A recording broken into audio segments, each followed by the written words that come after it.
కథాస్రవంతి మంజరి గారి సంకెళ్ళు కథల సంపుటి నుండి గదిలో వాళ్ళిద్దరూ కథ.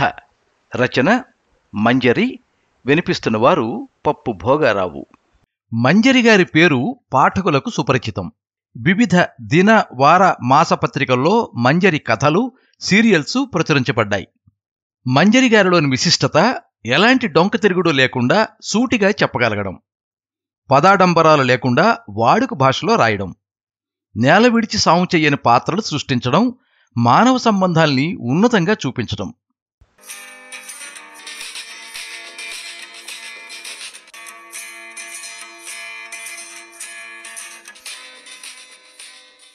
కాళ్ళు ఈడ్చుకుంటూ వచ్చి బస్టాపులో నిల్చున్నాడు రామం.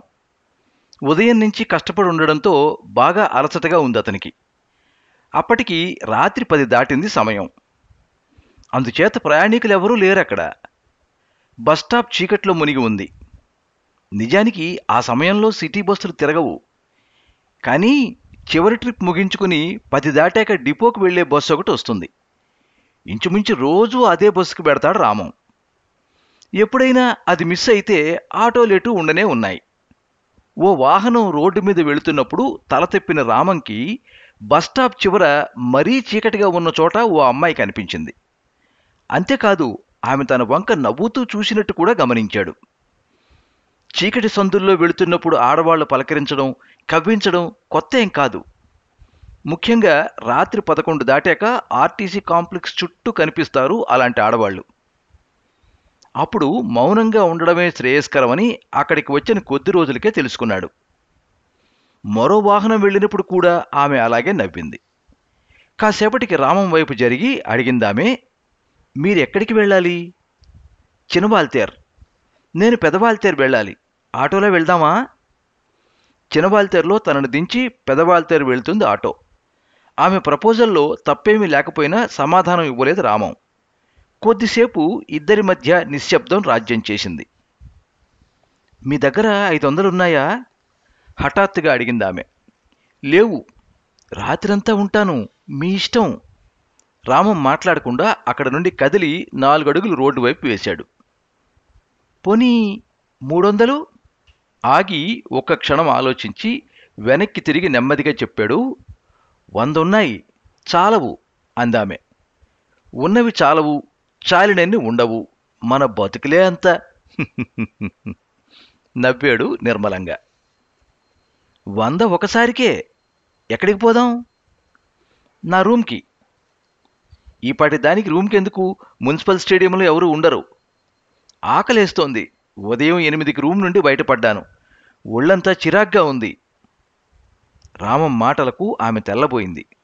అతనిలా ఆలోచించేవాళ్లు ఈ వృత్తిలో ఆమెకు ఎవరూ తగల్లేదు. ఎందరో కలిశారు, అనుభవించామనుకుని పోయారు తప్ప స్త్రీతో సంగమించాలంటే శుభ్రత పాటించాలనుకోలేదు. ఇప్పుడు యువకుడు అది గుర్తు చేస్తున్నాడు. ఆటోలో పోదాం అని రామం సమాధానం ఇవ్వకపోవడంతో నా దగ్గర చిల్లరుంది చెప్పింది. వాళ్ళిద్దరూ ఆ సందులోని బస్టాప్ నుండి మెయిన్ రోడ్డు మీదకి వచ్చారు. షేర్ ఆటో దొరికింది. చినబాల్తేర్లో దిగడానికి 10 నిమిషాలు పట్టింది. మనిషికి 4 రూపాయల వంతున ఆటోకి తనే ఇచ్చాడు రామం. డబ్బులు ఇస్తున్నప్పుడు అతని కదలికల్లో ఉత్సాహం లేకపోవడం స్పష్టంగా తెలిసిపోతోంది. అతని వెనక నడవసాగింది. ఓ చీకటి సందులోకి ప్రవేశించి పాడుపడిన ఒక ఇంటి గది తలుపు తెరిచాడు. ఆమె లోపలికి వచ్చాక గది తలుపు మూసి గడియ పెట్టాడు. స్విచ్ నొక్కిన చప్పుడుతో పాటు ఓ బల్బు వెలిగింది. అది తక్కువ క్యాండిల్ బల్బు కావడం వల్ల కాంతి బలహీనంగా ఉంది. గదిలో ఓ మూల కెరసిన్ స్టవ్, పాత్రలు ఉన్నాయి. సున్నం పెచ్చులూడి వికారంగా కనిపిస్తున్నాయి గోడలు. గతిలేని వాళ్లే అలాంటి చోట ఉంటారనేది అర్థమయ్యేంత శిథిలావస్థలో ఉందా గది. రామం బట్టలు విప్పి టవల్ కట్టుకుని వెనక తలుపు తీసి దొడ్లోని బావి వద్దకు వెళ్ళాడు. 10 నిమిషాల్లో స్నానం ముగించొస్తూ గుమ్మం దగ్గరే ఆగిపోయాడు. ఆమె చీపురుతో గది తొడవడం గమనించి చీపురు తలుపు మూల ఉంచాక లుంగీ కట్టుకుని చాపపరిచి అడిగాడు, అన్నం తిన్నావా? ఆమె ఉలికిపాటు నేర్పుగా కప్పిపుచ్చుకుని బదులుగా నవ్వింది. ఉదయం టమాటాలతో కూర చేశాను, బాగుంటుంది, వెళ్ళి చేతులు కడుక్కునిరా చెప్పాడు. అప్రయత్నంగా బావి దగ్గరకు వెళ్ళి కాళ్ళు చేతులు శుభ్రం చేసుకొచ్చింది ఆమె. అన్నం ఒక్క మెతుకు కూడా కింద పడకుండా గిన్నెలోనే 2 భాగాలు చేశాడు. ఒక భాగం అన్నం మీద సగం కూర వేసి రెండో భాగం అన్నం కూర పాత్రలో సర్ది ఆమె ముందుకు నెట్టి అన్నాడు, కంచం ఒక్కటే ఉంది.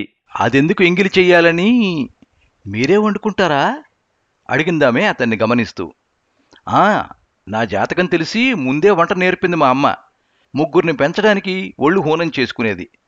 నేనే పెద్దవాణ్ణి చెప్పి అన్నం కలుపుకుని గబగబా 2 ముద్దలు తిని ఆమె అలాగే కూర్చుని ఉండడంతో అన్నాడు, మొహమాట పడకు, మనం నిరంతరం ప్రాకులాడేది పొట్ట కోసమే. ఆకలే మనల్ని కలిపింది. బడుగు జీవులకు అదే ప్రథమ శత్రువు. ఆ కాస్తన్నం మీకు సరిపోతుందా? సందేహం వ్యక్తం చేసిందామే అతని పాత్ర వైపు చూస్తూ. ఏమాత్రం సరిపోదు, మరో 3 ఇంతలు తినగలను. అయితే ఏమీ తినకుండా కడుపులో కాళ్ళు పెట్టుకుని పడుకున్న రోజులు కూడా ఉన్నాయి. అవన్నీ జీవితంలో ఒక భాగమని అడ్జస్ట్ కాకపోతే బతకలేం, బతకాలనుకుంటే. ఇద్దరూ తినడం ముగించి చేతులు కడుక్కున్నారు. పాత్రలు పట్టుకెళ్ళి బావి వద్ద పడేసి వెనుక తలుపు మూశాడు రామం. గిన్నెలు ఎవరైనా ఎత్తుకుపోతారేమో? ఆమె గొంతులో అనుమానం. పోనీ పీడా పోతుంది, నాకంటే దరిద్రులున్నారని అర్థమవుతుంది. నవ్వుతూ చాప మీద కూర్చున్నాడు. నీ పేరేంటి? మీకే పేరిష్టం? ఏ చెప్పకూడదా? చందన. బాగుంది. అబద్ధమైనా. ఆమె నవ్వి అతని భుజంపై వాలింది. వెచ్చటి స్పర్శ. బతుకులోని కష్టాల్ని, కన్నీళ్ళని, దరిద్రాన్ని, సమస్తాన్ని మరిపించే మెత్తటి స్త్రీ స్పర్శ. ఆమె నడుం మీదకి కుడిచేయి పోనిచ్చి కూర్చుని ఉండడంతో పక్కటెముకల కిందుగా పడిన మడతని స్పృశిస్తూ మీదకి లాక్కున్నాడు రామం. ఆమె అడ్డు చెప్పలేదు సరికదా. బాహువులు ఉక్కులా బిగుస్తున్నప్పుడు గువ్వలా ఒదిగిపోయింది. ఆత్రంగా పెదాలు అందుకోబోయాడు. చివరి క్షణంలో ఆమె ముఖం పక్కకి తప్పించడంతో అతని పెదాలు బుగ్గని ముద్దాడాయి. రామం చేతులు చురుగ్గా కదులుతున్నాయి. తనేం చేయాలో తెలియనట్టు, తెలిసింది ఆచరించే స్థిరం లేనట్టు. అతని చర్యల్లో ఆవేశం ఉంది. నరాల్లో రక్తం పరవళ్లు తొక్కుతుంటే మైక నిండిన స్వరంతో అన్నాడు, నాకు కొత్త. పర్లేదు అని సర్దుకుందామె. పక్షికి ఎగరడం, చేపకు ఈదడం నేర్పక్కరలేనట్టే కొన్ని పనులకు అనుభవం అవసరం లేదని రుజువు చేస్తూ ఆమెను స్వాధీనం చేసుకున్నాడు. అరగంట తర్వాత లేచి లుంగీ సరిగ్గా కట్టుకుని షర్ట్ జేబులో నుండి 100 నోటు తీసి అందించాడు. దాన్ని పర్సులో పెట్టుకుని జాకెట్లో ఉంచుకుందామె. రామం వెల్లకిలా పడుకుని అలసటగా ఆమెను చూడసాగాడు. అతన్ని కొన్ని క్షణాల పాటు దీక్షగా పరికించి చప్పున మీద పడిందామె.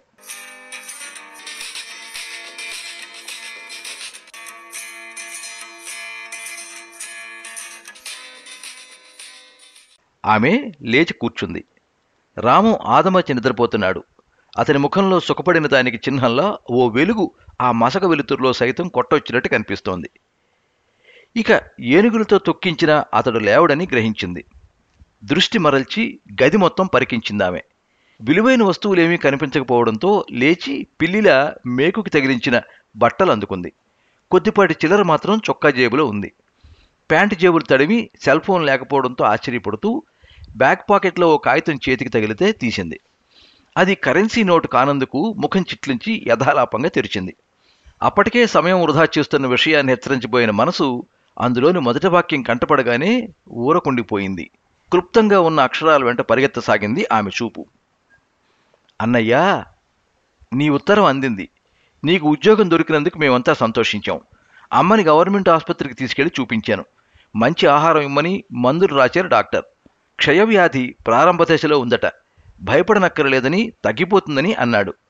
పక్కింటి పిన్నిగారి దగ్గర తీసుకుని చెల్లి పరీక్ష ఫీజు కట్టాను. నువ్వు డబ్బు పంపాక ఇస్తానని చెప్పాను. నీ ఫ్రెండ్ శివం వచ్చి నెలకి సరిపడే సరుకులు ఇచ్చి వెళ్ళాడు. మా గురించి ఆలోచించి నీ ఆరోగ్యం పాడు చేసుకోకు. ఇట్లు నీ చెల్లెలు రాధిక. ఆ ఉత్తరం తిరిగి జేబులో ఉంచి ప్యాంటు షర్టు మేకుకు తగిలించింది. కొన్ని క్షణాలు అలాగే నిలబడి పరసు నుండి 100 నోటు తీసి చొక్కా జేబులో ఉంచి తలుపు వైపు కదిలింది. తలుపు దగ్గర ఆగి వెనక్కి చూసి తన చర్యల్ని గమనించకుండా నిద్రలోనే అటు తిరిగి పడుకున్న రామాన్ని గమనించింది. వెనక్కి వచ్చి మళ్లీ పర్సు తీసి మడతపెట్టిన ఓ నోటు షర్ట్ జేబులోని 100కి కలిపింది. ఆ నోటు కంటపడినప్పుడు తుప్పల వెనుక బండరాయి మీద పడిన కష్టం గుర్తొచ్చి మనసు వికలమైంది. ఓసారి రామం వైపు చూసి చిరునవ్వుతో బయటకొచ్చి తలుపు దగ్గరికి లాగింది. ఇంకేమీ ఆలోచించకుండా తనకి బాగా అలవాటైన చీకట్లోకి నిర్భయంగా నడిచింది. మీరింతవరకు గదిలో వాళ్ళిద్దరూ కథ విన్నారు. రచన మంజరి, వినిపించిన వారు పప్పు భోగారావు. ఈ కథ 2010వ సంవత్సరం అక్టోబర్ నెల చిత్ర సకుటుంబ సచిత్ర మాసపత్రికలో ప్రచురించబడింది. ఈ వీడియోని లైక్ చేయండి, మీ మిత్రులందరికీ షేర్ చేయండి. ఇలాంటి మరిన్ని మంచి కథలు వినిపించడానికి ఈ ఛానల్ని సబ్స్క్రైబ్ చేసుకోండి. పక్కనే ఉండే బెల్ ఐకాన్ని క్లిక్ చేస్తే ఇలా అప్లోడ్ చేసే వీడియోల వివరాలన్నీ కూడా మీకు ఎప్పటికప్పుడు నోటిఫికేషన్ ద్వారా తెలుస్తాయి. ఎప్పుడు మీ అభిమానాన్ని కోరుకునే పప్పు భోగారావు. సర్వే జనాః సుఖినో భవంతు. కథా స్రవంతి.